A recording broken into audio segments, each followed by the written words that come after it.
रहीम अस्सलाम वालेकुम नाज़रीन, मैं हूं अहमद फवाद और आप देखते हैं मुझे मेरे यूट्यूब चैनल और फेसबुक पेज पर। नाज़रीन, तीन बहुत ही अहम इश्यूज़ हैं जिनके हवाले से कुछ तफसीलात आज की इस व्लॉग में मैं आपके साथ शेयर करूंगा।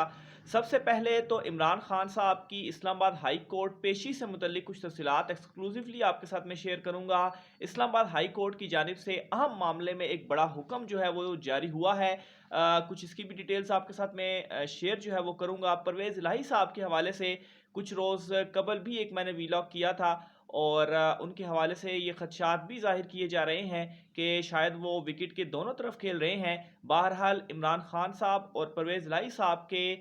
इख्तलाफात मज़ीद कुछ सामने आए हैं। कौन से एक अहम अफसर को तब्दील करने का इमरान खान साहब ने कहा, लेकिन परवेज़ इलाही साहब की जानिब से इनकार किया गया। ये मामला क्या है, इस हवाले से भी कुछ तफसीलात जो है वो आज की इस व्लॉग में मैं आपके सामने रखूँगा। और आखिर में नाज़रीन, इमरान खान साहब की जानिब से एक तकरीब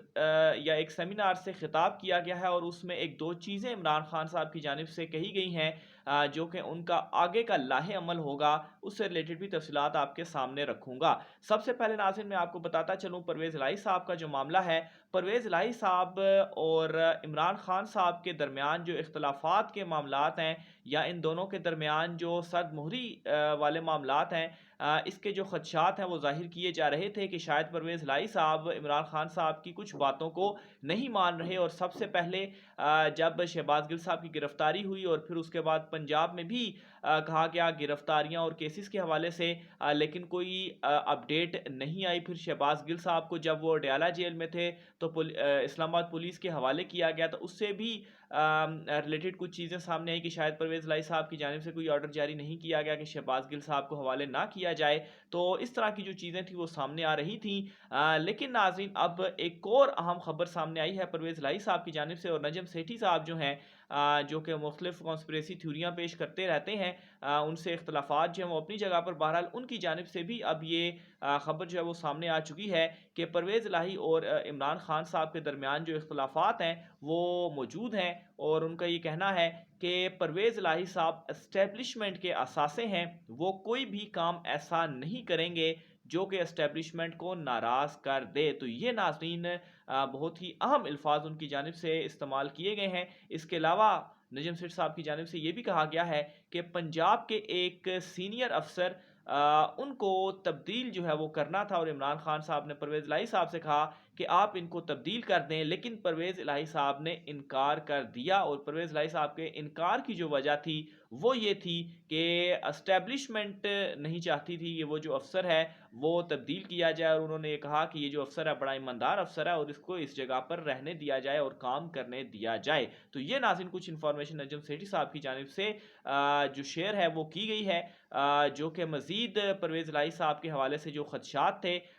उसको एक सपोर्टिंग उसमें मज़ीद कुछ जो चीज़ें हैं वो सामने आ गई हैं। परवेज़ इलाही साहब वैसे तो पहले ही से उम्मीदवार थे पीडीएम के, लेकिन फिर सिर्फ और सिर्फ मोनस इलाही साहब की वजह से वो इमरान खान साहब की साइड पर आए और बतौर वज़ीर आला पंजाब वो पाकिस्तान तहरीक इंसाफ की तरफ से बने।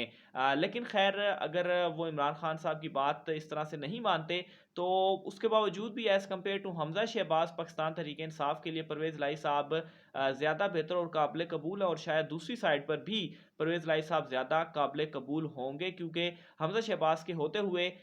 उस तरह से पाकिस्तान तहरीक इंसाफ के खिलाफ जो कार्रवाइयों का एक सिलसिला उस वक्त भी चला था, तो वो चीज़ अभी तो नहीं है। और बहुत सारी बातें परवेज़ इलाही साहब की जानिब से मान भी ली जाती हैं। मोनस इलाही साहब इस वक्त दोनों के दरमियान एक पुल का किरदार आप कहें कि वो निभा रहे हैं और जो इख्तलाफात हैं उनको दूर करने की कोशिश कर रहे हैं। बहरहाल ये इख्तलाफात मौजूद हैं। इमरान खान साहब कब तक इस मामले को देखते हैं ये बहुत अहम होगा। और ख़ास तौर पर इमरान खान साहब ने जो कहा है, जो एक उनकी प्लानिंग भी है कि पंजाब असम्बलियाँ भी तहलील की जाएंगी, तो अगर वो परवेज़ इलाही साहब से कहते हैं तो उस वक्त परवेज़ इलाही साहब का क्या स्टेप होता है। अलबत्ता परवेज़ इलाही साहब ये कह चुके हैं कि इमरान खान साहब जैसे ही कहेंगे कि वो असम्बलियाँ तहलील कर दें तो एक सेकंड नहीं लगाएंगे और वो असम्बलियों को तहलील कर देंगे। तो बहरहाल एक ये जो चीज़ें हैं वो सामने आ चुकी हैं और मेरे ख्याल से ये अच्छा भी है इमरान खान साहब के लिए कि ये इख्तलाफात अभी से ही सामने आ जाएँ, ताकि जो नेक्स्ट इलेक्शंस होंगे उनमें जाने से पहले इमरान खान साहब ये सोच लें कि उन्होंने काफ लीग के साथ इत्तेहाद के साथ जाना है या इत्तेहाद के साथ नहीं जाना, क्योंकि अगर वो इत्तेहाद के साथ जाते हैं, मजीद कुछ सीटें परवेज़ लाई साहब को मिल जाती हैं, काफ लीग को मिलती हैं, तो क्या उसके बाद भी जैसे अभी 10 सीटें रखने पर परवेज़ लाई साहब वज़ीर आला बन गए हैं, तो क्या ये चीज़ या ये ब्लैकमेलिंग ये चीज़ उस टाइम भी सामने आ सकती है? तो एक किस्म का अच्छा भी है, लेकिन कुछ इख्तिलाफ़ात ये सामने आ चुके हैं। दूसरे नंबर पर नाज़रीन, इमरान खान साहब की आज इस्लामाबाद हाई कोर्ट में पेशी है और कुछ घंटे बाद ही इमरान खान साहब इस्लामाबाद हाई कोर्ट में पेश होंगे, लेकिन उनकी पेशी से कबल ही कुछ अहम एक्टिविटीज़ वहाँ पर हुई हैं, और वो ये कि इस्लामाबाद पुलिस जो है वो आप यूँ समझ लें कि इस्लामाबाद हाई कोर्ट की जानिब आने के 4 रास्ते हैं और उन सारे रास्तों को इस वक्त बंद कर दिया गया है। यहाँ तक कि खारदार तारें जो हैं वो लगा दी गई हैं। चेकिंग के बाद खैर जिन बेचारों के तो कुछ केसेस हैं उनको तो मुश्किल हो रही है, लेकिन ख़ास तौर पर अगर मीडिया के हवाले से बात करूँ तो उनको बहुत ज़्यादा मुश्किल है, जाने नहीं दिया जा रहा, रोका जा रहा है, ख़ास तौर पर कमरा अदालत में जाने के हवाले से। कमरा अदालत में सिर्फ़ और सिर्फ कुछ सहाफ़ियों को ही इजाज़त दी गई है कि वो कमरा अदालत में मौजूद रहेंगे और वहाँ पर कवरेज कर सकते हैं, जबकि दीगर जो सहाफ़ी हैं उनको इजाज़त नहीं है। इस हवाले से ये भी इत्तला सामने आई थी कि अगर इस तरह का कुछ निज़ाम कर दिया जाए कि बराह रास्त जो वो प्रोसीडिंग है वो दिखाई जा सके, तो इस तरह से सब तक जो अंदर की कार्रवाई है वो पहुंच सकेगी, लेकिन इस पर कोई जो पेशरफ्त है अभी कुछ सामने नहीं आई। लेकिन इस्लामाबाद पुलिस इतनी ज़्यादा भारी नफरी है, आप यूँ समझ लें कि बतौर वज़ीर-ए-आज़म अगर इमरान खान साहब पेश होते तो शायद उस वक्त भी इतनी ज़्यादा नफरी ना होती जितनी अभी इस्लामाबाद हाई कोर्ट में जो नफरी है वो मौजूद है। यहाँ तक के जो खैमे हैं वो भी देखे गए हैं कि वो इस्लामाबाद हाई कोर्ट में लगाए गए हैं, और मैं जो गुज़श्ता कुछ 6-7 साल से जो मैं इस्लामाबाद हाई कोर्ट में जिसमें मैंने कवर की, तो एटलीस्ट खैमे जो हैं वो मैंने पहली मरतबा देखा है कि इस्लामाबाद हाई कोर्ट में लगे। यहाँ तक कि मरीम नवाज़ की पेशी होती रही, दीगर रहनुमाओं की पेशी होती रही, तो इतनी ज़्यादा जो सख्ती थी वो नहीं थी। बहरहाल आज बहुत ही ज़्यादा जो सख्ती है वो की जा रही है। इसके अलावा नाज़रीन, इमरान खान साहब की जानिब से जवाब भी जमा कराया गया था इस तौहीन अदालत केस में, जिसकी कुछ तफसीलात मैंने आपके साथ कल शेयर की थी, और उसमें एक अहम नुकता ये था कि इमरान खान साहब ने ये कहा है कि वो जो अपने अल्फाज हैं अगर वो नामुनासिब हैं तो वो अपने अल्फाज को वापस लेने के लिए तैयार हैं, लेकिन उनके जवाब में मज़ीद जो कुछ डिटेल्स हैं वो सामने आई हैं, वो भी मैं आपको बताता चलूँ कि इमरान खान साहब की जानिब से अपने जवाब में ये भी मज़ीद कहा गया है कि सबसे पहले तो उन्होंने ये जो तौहीन अदालत की कार्रवाई है इसके काबिल समात होने पर ही जो सवाल है वो उठाया है, और ये सवाल उठाते हुए उन्होंने कहा है कि ये जो उन्होंने जवाब जमा करवाया है, एक तो इसको आर्जी तस्वुर किया जाए, और आर्जी इसलिए तस्वुर किया जाए क्योंकि जो मातहत अदालत का रिकॉर्ड है वो उन्हें नहीं मिल सका, और महदूद मालूमात की बुनियाद पर ही उन्होंने ये जो जवाब है वो जमा करवाया है। बहरहाल इस मामले के ऊपर आज चूँकि वो खुद जब पेश होंगे तो मज़ीद जो लेटेस्ट अपडेट्स होंगी वो भी सामने आएंगी, वो भी आपके साथ में शेयर करूँगा। इस्लामाबाद हाई कोर्ट की जानिब से एक अहम हुक्म भी सामने आया है, और वो अहम हुक्म ये है कि आज़म खान साहब जो हैं, जो कि इमरान खान साहब के गालिबन प्रिंसिपल सेक्रेटरी थे, उनका नाम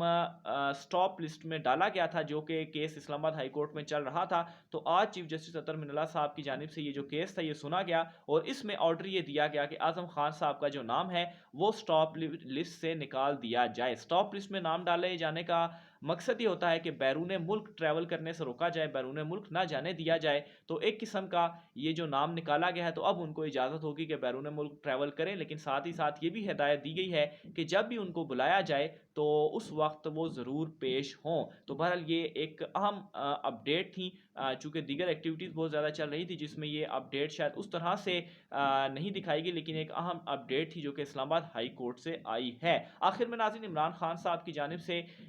कल जो है वो एक सेमिनार से खिताब किया गया, और उस सेमिनार में इमरान खान साहब की जानिब से ये कहा गया कि बहुत सारी बातें उन्होंने की, लेकिन एक अहम पॉइंट जो उन्होंने कहा और वो ये था कि अगर उनकी हुकूमत दोबारा बनती है तो हुकूमत दोबारा बनने के बाद उनकी प्रायोरिटी क्या होगी, सबसे अव्वल जो उनकी प्रायोरिटी या जो काम होगा वो क्या होगा। तो इस पर इमरान खान साहब की जानिब से ये कहा गया है कि मौजूदा हुकूमत, इम्पोर्टेड हुकूमत या जो वुज़रा हैं, इनकी शायद जो प्रायोरिटी है वो आम आदमी नहीं है, ये करप्ट लोग हैं। तो बहरहाल इमरान खान साहब ने कहा कि वो जब हुकूमत में आएंगे तो उनकी जो टॉप प्रायोरिटी होगी वो आम आदमी होंगी, और वो आम आदमियों के लिए इक़दामात करेंगे। तो ये बहुत अहम जो मामला है अपनी प्रायोरिटीज़ के हवाले से भी इमरान खान साहब ने क्लियर किया। खैर इमरान खान साहब हमेशा से ही उनका ये कहना था कि निचले जो तबका है उसको उन्होंने ऊपर लेकर आना है। तो वंस अगेन उन्होंने अपनी हुकूमत का जो मकसद है, जो अपनी प्लान है, वो बताया है कि अगर वो हुकूमत में आते हैं तो तब भी जो उनकी प्रायोरिटी है वो आम आदमी होंगे और आम आदमी के लिए ही वो इक़दामात करेंगे। मज़ीद तफ़सीलात भी आपके साथ में शेयर करता रहूँगा। राय के साथ कमेंट बॉक्स में कीजिएगा। आज के व्लॉग से इतना ही, मुझे इजाज़त दीजिए। अल्लाह हाफ़िज़।